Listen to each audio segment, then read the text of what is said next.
Dengan Evelyn, pada saat ini kita akan memahami apa itu metode fonik dan manfaatnya.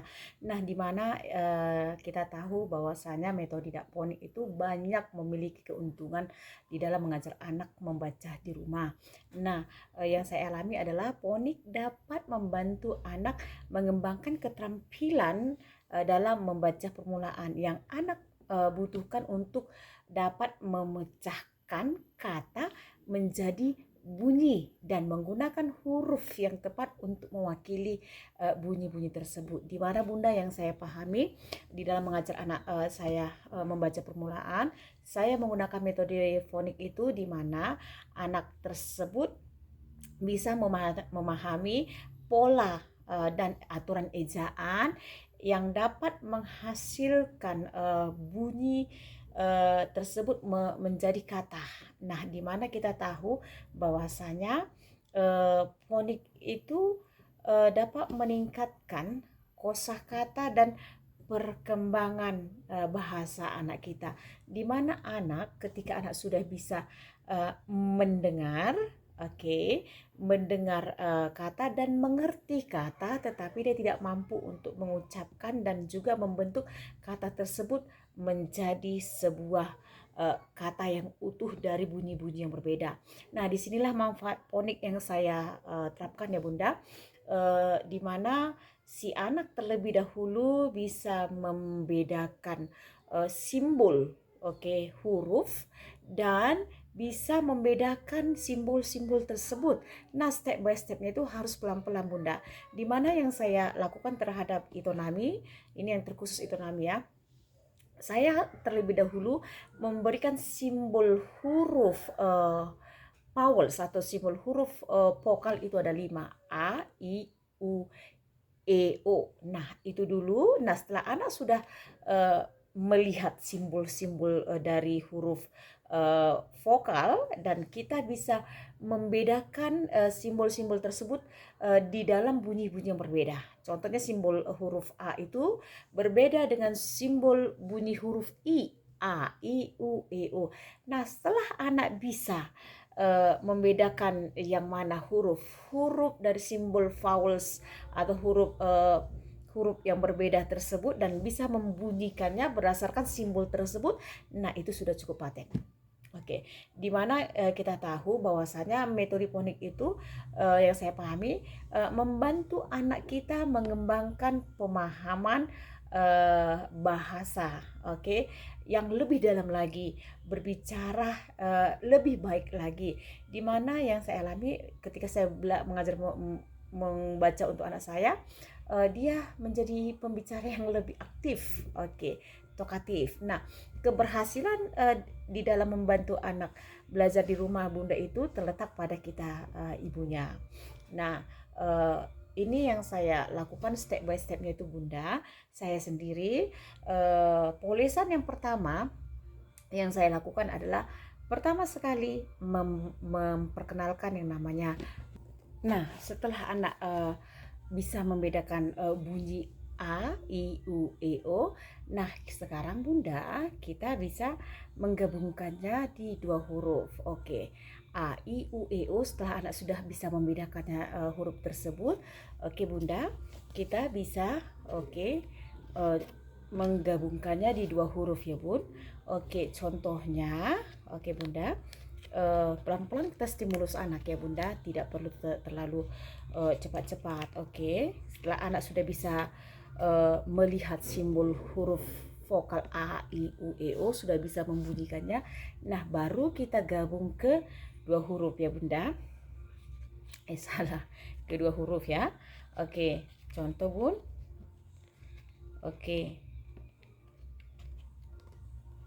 B, A, ba. Nanti kita buat lagi yang ininya. B, A, ba, B, C, A, ca, D, A, da, J, A, ja, G, A, ga. Tetapi yang utama yang saya lakukan Bunda, yang pertama sekali itu adalah anak bisa melakukan B, A, ba, B, I, bi, B, U, bu, B, E, B, B, O, bu, ba, bi, bu, bi, bu. Nah, setelah anak bisa di dua huruf baca, da, fa, ga, diulang sampai distimulus sampai anak itu bisa dan mahir. Nah, we go to the next step. Kita kembali melanjutkan ke tahap selanjutnya. Di sini kita bisa memperkenalkan anak itu di 3 huruf. Oke ya Bunda. Oke, di 3 huruf. Contohnya ini ya. Ini hanya contoh. Oke ya Bun. Oke, setelah itu, setelah anak bisa di 2 huruf, kita lanjut di 3 huruf. Oke. Apa itu Bun? Ini BIK big, CIK cik. Oke, DIK dik, FIK fik, GIK gig. Jadi dia distimulus itu step by stepnya pelan-pelan saja di dalam belajar membaca. Oke, setelah anak tadi bisa di 2 huruf vokal A, I, U, E, O, anak sudah bisa membedakan bunyinya, sudah bisa melihat bentuknya. Oh, bentuk A begini, oke, bentuk I begini dan lain sebagainya. Setelah anak itu sudah mampu distimulus dengan huruf vokal A, I, U, E, O, kita ke 3 huruf ya Bunda. Oke, ini saya menggunakan medianya dari kalender bekas atau buku yang nggak terpakai pun bisa, banyak cara yang kita lakukan. Nah, oke Bunda, kita bisa memakai di 3 huruf. Contoh B, A, K. Ini saya kalau juga kita ingin mengajar anak huruf vokal bisa ya. Oke, ini oke. B, U, K. Book. Oke. B, E, K. Back, atau kita ganti salah satu saja dulu sampai dia bisa. Oke. A, I, U, E, O. Nah, contohnya oke.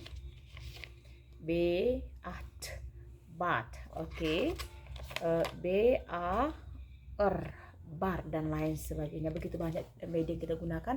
Ingat Bunda, ketika kita mengajar anak itu kita nggak boleh mengajar tanpa media. Nah, setelah anak bisa distimulus, lanjut terus sampai anak itu mahir. Ini ya Bun. Oke, di 4 huruf. Oke, kita lanjut di 4 huruf. Oke, da, di, du, de. Oke, da, di, ada, di, idi, dadi, di, idi, di, udu, di, du, dan lain sebagainya. Dari huruf D kita lanjut ke huruf F. Setelah F kita lanjut ke huruf G. Setelah G kita lanjut ke huruf H. Oke, H, J, K. Oke, K, L, M, dan sampai anak itu mahir ya Bunda, sampai anak itu mahir. Terus kita stimulus. Oke ya Bun. Oke, setelah anak bisa di 4 huruf, kemudian kita lanjut di 5 huruf. Oke ya Bun. Ini dia. JANIM, janim. Oke. JONAM, jonam. JENUM, genom, di 5 huruf. Nah, cukup sampai di situ ya Bun. Oke, lihat ini selalu dia beraturan dari huruf C, D, F saya buat. Ini kan. Oke, J. Oke, G. F. Oke. D. Oke. C, dan lain-lain sebagainya. Ini stimulusnya itu kita harus mengajar anak itu harus memakai media. Oke, jika Bunda nggak bisa membuat seperti ini, kita bisa buat dari kertas buku anak yang tidak terpakai. Nah, setelah anak bisa di 5 huruf ya Bun, kita lanjut. Oke, bentuk kalimat. Oke, ICA, Ica, LA, oke, LARI, lari, PAGI, pagi. Oke, dan lain sebagainya. Kita bentuk ke kalimat sederhana. Oke, step by stepnya.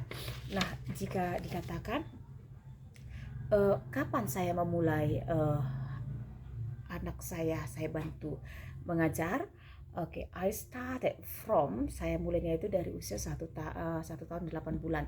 Tetapi step by stepnya itu harus saya lalui. Ingat Bunda, sekarang usianya sudah 4 tahun 2 bulan. Itu pun dia belum bisa membaca utuh, masih mengenal bunyi dan bunyi. Yang saya maksudkan Bunda, bahwasanya biarkan anak itu belajar sembari bermain. Nah, kalau dikatakan lama? Ya, sangat lama. Oke, sangat lama. Tetapi step by stepnya itu dilalui setelah si anak tadi bisa di huruf vokal A, I, U, E, O, lanjut di penggabungan di huruf konsonan B, A, ba, digabung dengan huruf vokal tadi A, I, U, E, O, ditambah huruf konsonan B, A, ba, B, I, B, B, U, bu, B, E, B, B, O, bo. Nah, setelah anak itu bisa di 2 huruf, oke, B, C, D, F, G, dan lain selainnya, B, A, ba, bi, bu, bi, bu, oke, caci, cuci, cudadi, dudedo, dan lain sebagainya. Nah, baru kita bisa masuk di 3 huruf. Oke ya Bun, di 3 huruf. Nah, step by stepnya itu ya. Setelah anak mahir di 3 huruf, baru kita masuk di 4 huruf. Mendengar bunyi, membedakan bunyi, dan membentuk bunyi. Ingat ya Bunda, ketika anak sudah paham tadi simbol dari A, I, U, E, O, kemudian kita masukkan dengan konsonan. Oke, step by stepnya. Kita butuh waktu panjang memang, tetapi waktu tidak akan pernah membohongi proses. Oke, kalau dikatakan media itu terlalu banyak yang saya buat ya, tetapi saya menggunakan kertas-kertas bekas. Ini kan kalender ini. Oke, kalender, buku, dan lain sebagainya. Oke. Dan itu pun sekali lagi saya katakan si anak tersebut belum bisa membaca. Oke, masih butuh proses panjang di dalam memolesnya. Karena apa? Usia segitu adalah tahap bermain. Nah, istimewanya yang setelah saya alami belajar dengan metode fonik, kosakata si Itonami dia sudah semakin banyak.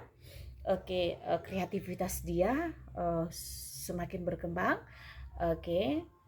Dan juga dia semakin aktif, komunikasinya juga semakin bagus.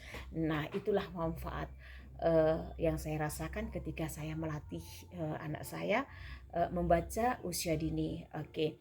Jika dikatakan apakah itu tidak melanggar aturan, yang saya masukkan dalam pemikiran saya begini. Ketika kita mengajak anak kita bernyanyi berulang-ulang dengan lagu yang sama, bernyanyi diulang-ulang dengan lirik yang sama, oke, pasti di satu titik anak tersebut akan hafal lagu tersebut. Sama dengan membaca. Membaca adalah salah satu proses yang sangat hal yang tersulit yang kita ajarkan kepada anak, karena membaca merupakan proses latihan, bukan bawaan lahir. Nah, karena membaca proses yang didapat anak dari proses latihan, bukan karena didapat karena faktor bawaan lahir atau gifted children atau anak istimewa, tetapi membaca merupakan proses yang harus dilakukan dan didapatkan melalui proses latihan. Nah, itu yang saya terapkan. Sudah sangat lama tetapi masih belum juga bisa membaca. Oke, sudah sangat lama tetapi masih juga belum bisa membaca. Oke, itu proses yang saya temukan terhadap anak saya. Oke, semoga Bunda apa yang kita sharingkan pada hari ini kita bisa bermanfaat bagi kita semua. Nah, ingat Bunda, di dalam mengajar anak itu jangan pernah mengajar tanpa media. Jangan biarkan anak itu menghayal. Oke, no. Oke, this is wrong way, itu cara yang salah. Tetapi selalu teruslah menggunakan media apapun yang bisa kita gunakan untuk media belajar anak, ya lakukan. Karena menstimulus itu jauh lebih penting daripada hafalan. Oke, karena hafalan itu pasti dia sifatnya short. Oke. Short term memory. Oke, memori singkat atau dalam waktu singkat dia bisa lupa. Tetapi ketika kita memakai media itu pasti akan menjadikan anak itu long term memory. Artinya itu akan menjadi memori panjang atau ingatan panjang untuk anak kita tersebut. Nah ya Bun, oke, ini media itu adalah kunci utama dalam proses pembelajaran apapun itu. Oke ya Bunda, semoga apa yang saya sampaikan dapat bermanfaat untuk kita semua. Oke, thank you for your watching. Thank you for your watching. Oke, thank you Mom. Bye bye.